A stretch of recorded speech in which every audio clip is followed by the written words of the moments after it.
neno tulilolisikia la Injili ya Yohana Mtakatifu sura ile ya 17 kifungu cha 20 mpaka 26. Mstari wa 21 mpaka 21, Yesu anatoa hilo kama vile ombi kwa wale wote waamini au Wakristo wote. Yesu haombi tu kwa ajili ya wanafunzi wake, bali kwa kila mtu atakayemwamini kupitia ujumbe wao.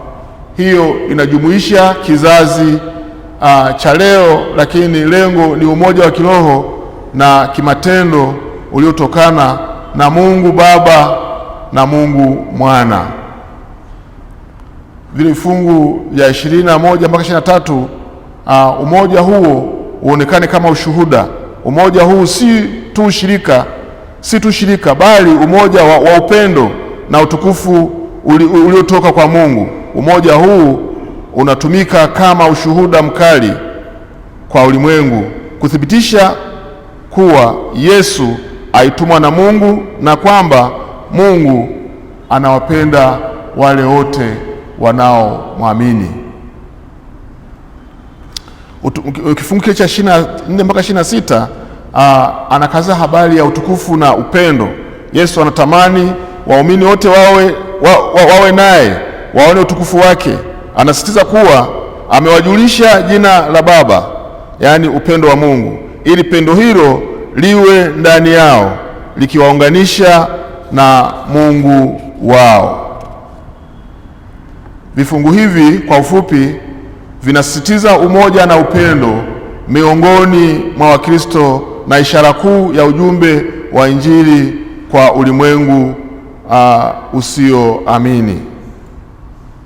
Tafakari hii nataka sote katika nafasi zetu kuacha chuki, ubaguzi na ubinafsi, mambo ambayo husababisha kuligawa kanisa la Mungu na kuchelewa kuitimiza ndoto ya kusudi la kufikisha utume wa Kristo kwa mataifa yote. Tukiwa na umoja huleta amani, utulivu na kuchochea kasi ya maendeleo, kwa kuwa nguvu zikijumuishwa, mambo makubwa yanawezekana kufanyika ndani ya kanisa, jamii zetu na hata taifa.